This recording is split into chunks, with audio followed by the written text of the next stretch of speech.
Good evening, peeps. I'm Auriel Grace, and this is a spiritual show. So, tonight we're going to be talking about flowers or the language of flowers because it's fun.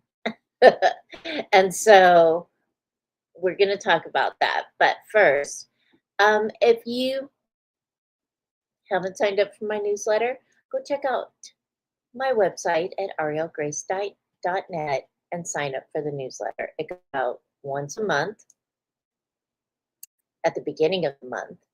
And I always have some kind of spiritual or psychic advice for the newsletter, plus what the specials are going to be that month. And so it's always good to know that way. Like, for example, the July special is coming up. It's my annual special I do in July because the 4th of July is my favorite holiday. And so all month I do reads for $60 for an hour. So it's intuitive readings and an energy session for an hour all month. That's why it's called the July special.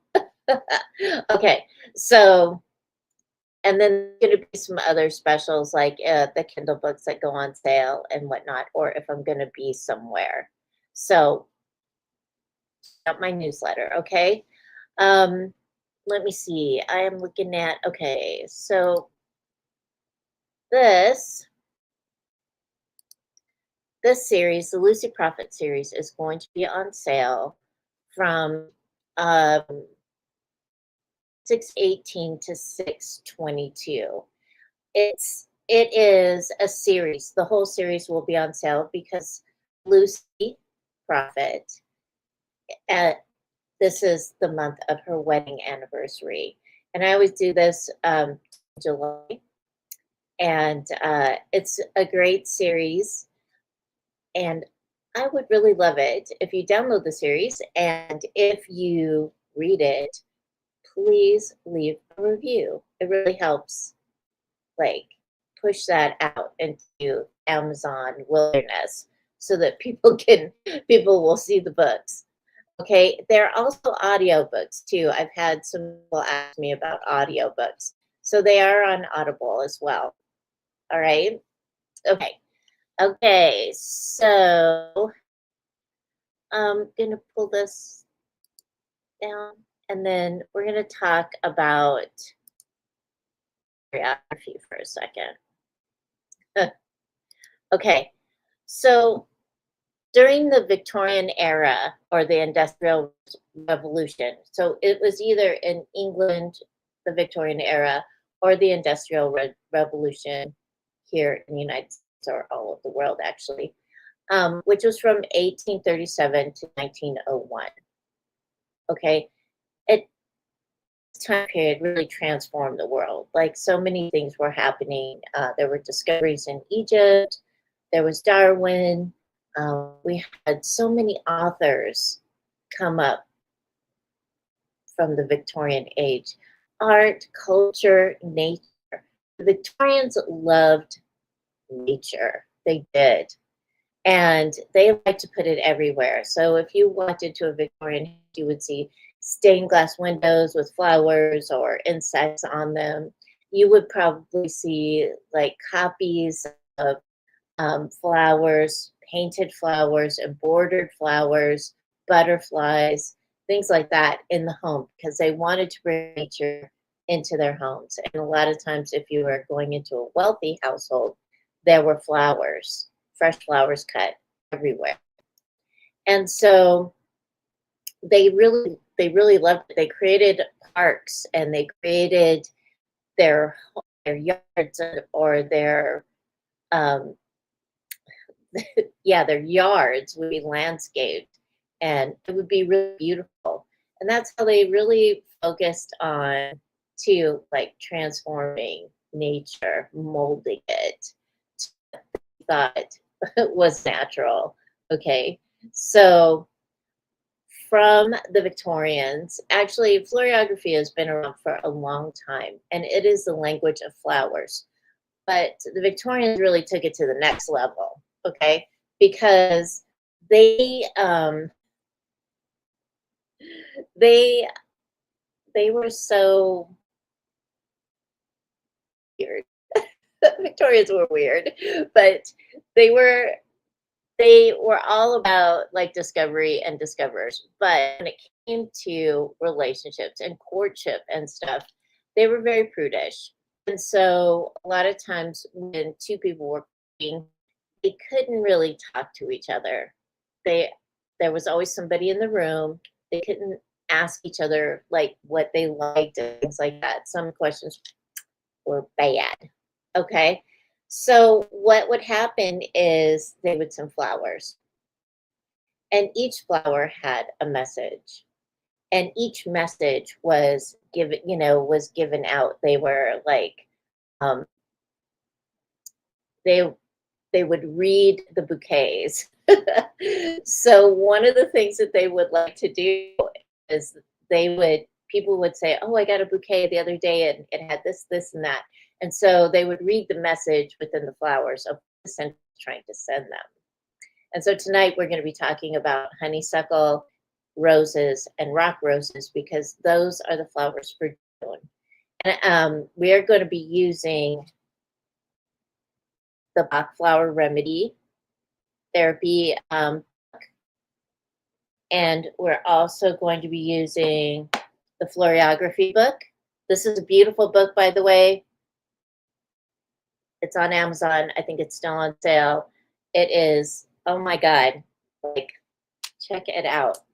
This is what the honeysuckle image looks like. Is that not beautiful? Oh my gosh. So finally this book, and I am so happy with it. So check it out. Both these books you can get on Amazon. All right. And these, I show these because these are my reference books. These are the books that I use like for the shows and whatnot. So this is not a paid promotion thing. It's just to let you know, like, this is what I'm using. Okay. All right. So, floriography, the language of flowers, became popular during the Victorian era. All flowers had meanings. Flowers given during this time always carried a message. They did. So all of them. And women would sit around the table or sit around at tea and discuss their bouquets, like I said.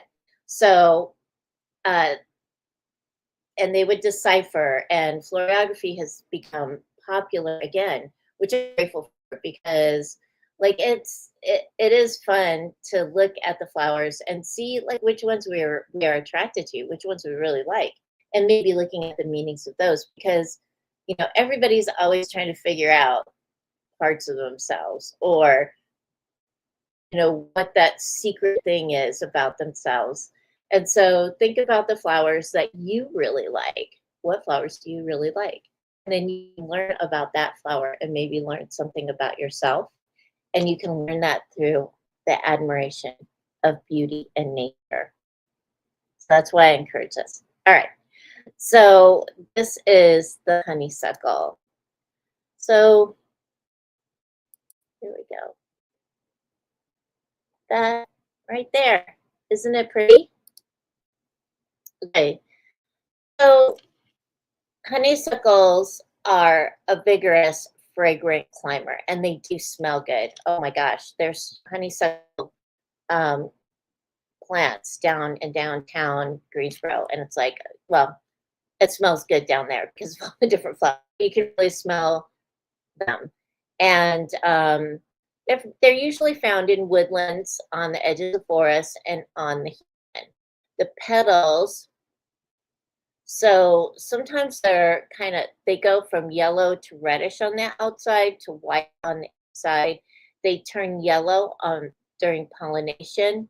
Um, the less common, they're less common than the yellow flowering honeysuckle. It flowers from June to August. And that's what we're looking at right now. We're looking at the yellow flowering honeysuckles. All right. And so you'll be sniffing them this month. So according to Bach Flower Remedies, honeysuckle touches on the principle of the capacity for change and the ability to move forward without looking back.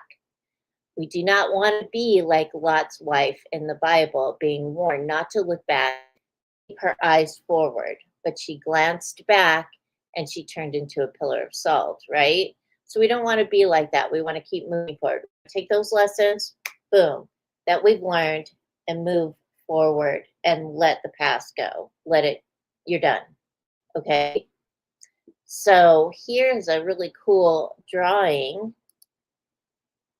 There, that is a really beautiful botanical drawing of it.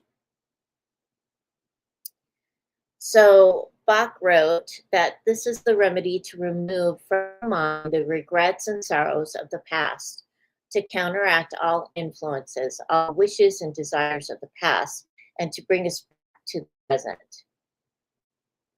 So honeysuckle reminds us we do not have to look back to utilize our lessons learned.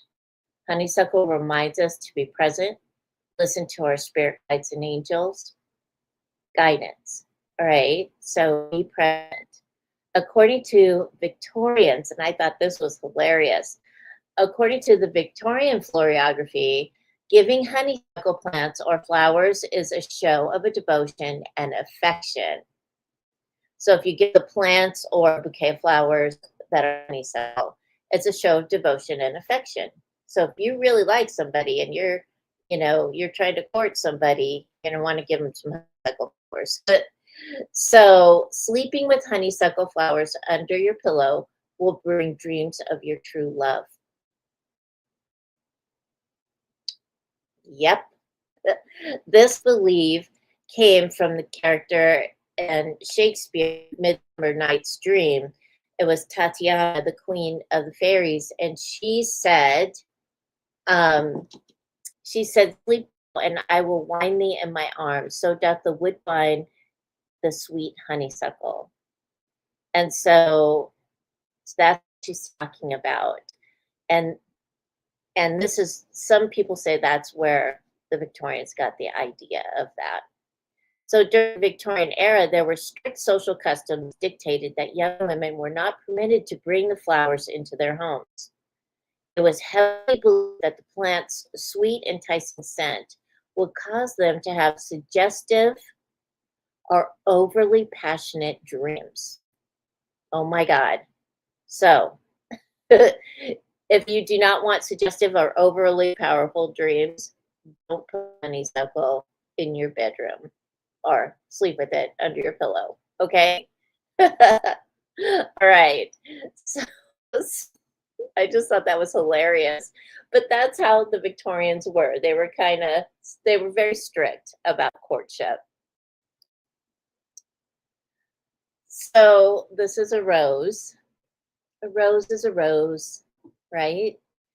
And a lot of the pictures that you see here I took because, well, I take a lot of flower pictures. I'm not sure what I'm going to do with them yet, but I do take a lot of flower pictures. I post them on social media.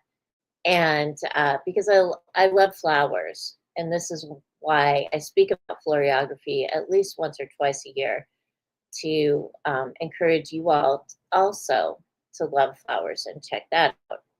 All right. So roses. During the Victorian era, the rose profoundly connected to floriography. During this era, there were strict societal rules to discourage open displays of affection. You couldn't even like hold hands, right? Victorians used carefully selected rose colors and bouquets as secret coded letters to express their unspoken romantic and platonic sentiments. All right, so sending roses. And think about it, like now these days you could be really romantic because a lot of people like romance and whatnot. So if you send red roses, that is ultimate declaration of passionate love, romance, and deep devotion. Yep. So I don't have a picture. I could find my white rose picture, but we'll put up little rose. All right. So white roses symbolize purity, innocence, secrecy, and virtue. Mm. So back in the day, for yellow roses were created, I think at that time. Um, so yellow roses were first introduced to Europe from the Middle East in the 18th century, when pink and red roses were considered the height of sophistication. While the shades, while the shades with which Europeans were familiar were richly perfumed, the new yellow varieties had no fragrance. In the Victorian era, the yellow rose to represent jealousy, infidelity, and dying love. Yikes. So it took years of cultivation for the rose to have its own scent, and its unpleasant associations are the thing of the past. All right. So now, these days, according to Floriography, a yellow rose is a ray of sunshine to give to a friend and the best way to demonstrate platonic love and care, as well as friendship. A yellow rose means happiness and joy. In China and a number of other Eastern cultures, yellow also represents wisdom, insight, and harmony. And so this information came from this, and the box is right here. So if you want really beautiful floriography cards, this is the box, Floriography. And it's the images are beautiful. I mean, this is the image of the yellow rose. Absolutely gorgeous. Okay, so pink roses, on the other hand. So pink roses convey grace, admiration, and gratitude. Now, if you're going to give the really deep red crimson roses that almost look black, those roses are used to express mourning or deep sorrow. All right, so Victorians created two traditions connected to the floriography. So this is what I was talking about. Is they called it Aussie muskies, and they were handheld posies or nosegays, like little tiny bouquets. And they were composed of specific roses and herbs to send clandestine messages. So if you were going to the theater and you saw your sweetie, you could hand them a little posy to put in their, tuck in their collar or their pocket, or a posy for lady to carry. And it would have it depended on the type of roses and the other herbs that you put in it, what your message of devotion is. All right. So, and that's what they would do to send messages, because they weren't supposed to touch each other. They weren't supposed to touch each other, and they were not supposed to walk or be together by themselves. The other thing too was is that women could not start a conversation with a man. They could not, absolutely. It had to be, he had to start the conversation. There was no, oh, hi, or anything like that. They had to wait until their man that they were attracted to came to them. And otherwise, you were not, it was not good. So you can think of that, think of how you can express, even through friendship, what you want. Flowers. Try that this month. See how it goes, because a lot of people are graduating or have graduated. A lot of people are getting married. It's time. This is wedding season. Think about that when you're thinking about a gift for people. What flowers would you send them? How do you feel about them? And see what you come up with, because you might come up with something really cool, right? All right. So, according to Greek mythology, Chloris, the goddess of flowers, found a lifeless nymph and transformed her into a flower. So beautiful this flower was, the gods made her the queen of flowers. Aphrodite named it the rose in honor of her son, Eros. And remember, Eros, when he shoots his dart of love, it's actually like a rose, and the darts are the thorns in the rose. Okay. All right. So our next rose is one of my favorites, and it's a rock rose. And I have pictures of rock roses. I couldn't find them. I think I've hidden them from myself. But I use this picture a lot for when I do ads and that. So this is a drawing of a rock rose. When I was in Colorado, I learned about rock roses because they have, you can eat the rose, and roses are good, actually good to eat. So there's rose tea if you don't want to eat a rose. there, the reason why roses are so good is because of the rose hips, and the rose hips are at the bottom of the rose, and you can eat that, and it's packed full of vitamin C, which is so good for you.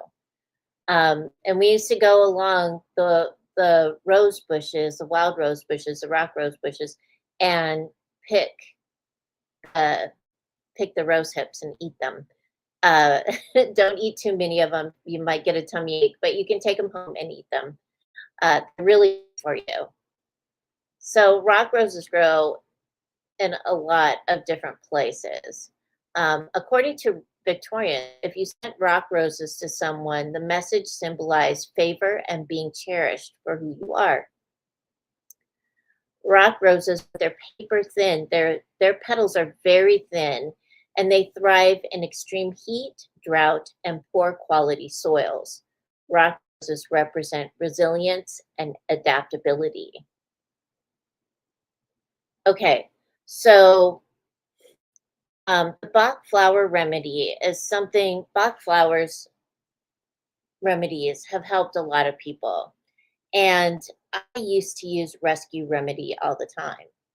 Uh, about, I don't, gosh, I think it was like 20 years ago or something. And I always kept Rescue Remedy with me. It usually lived in my purse just in case something happened. So in the Bach flower remedy for the Rescue Remedy, rock roses are part of the ingredient. Now, this is what he says about rock roses. Rock roses relate to the soul qualities of courage and steadfastness. It is one of the most important components of Rescue Remedy. It is. Rescue Remedy is a blend of 5 flowers to help relieve everyday stress, tension, and calm nerves. So, for those of you who have, who are stressed out and that, you may want to look up the Rescue Remedy. I know you can find it in different places still. You might even be able, go to a health food store. Whole Foods might carry it. But the ingredients help alleviate this. Okay, so rock roses help alleviate terror and panic. Impatience help alleviate irritability and impatience. Clematis, it helps to alleviate inattentiveness and not being grounded. Star of Bethlehem to ease trauma or shock. Cherry plum to calm the fear of losing control or irrational thoughts. So you can use it. They come in like these little dripper bottles, and when you shake them, they when you shake it up before you use the rescue remedy, especially if you haven't used it in a while. But you can learn about all of these remedies, all these flower remedies through Bach flower therapy. This is a great book. And he wrote a lot about flowers. He wrote about how he came up with his therapies. And you can also go to an apothecary. Usually apothecaries, if they don't sell a Bach flower remedy, they have something close to it that you can purchase and try, see if it works for you. Okay. Um, the Now, the reason why I chose, and this is kind of funny, is that last year I also did a show on honeysuckle and roses, but we didn't go into it this far. And so if you want to go check that out, I'll leave a link somewhere up there and you can check out that show as well, because I try to add more to the flowers. So if you want to know about any flowers, let me know, because I love the language of flowers, not because of anything except that I love flowers. I love all kinds of flowers. And so I feel like it assists us with connecting to nature and enjoying it and admiring it. And it's summertime, and we can get out and about now and really take walks and see what flowers are in our neighbors' yards, because I do that, and see what flowers are in our towns and parks and places where we walk. Okay, so check out these two books. This one, Bach Flower Therapy, and this Floriography book. It is beautiful. It's a beautiful book, and there's a lot of really good info in it. All right, and let's share. Okay, all right. So have an awesome week, girlies. Have an awesome week. It's supposed to be really hot. Make sure you hydrate. Stay present. Stay safe. And remember, keep your heart open and align with the energy of love. And I'll see you next time. Bye.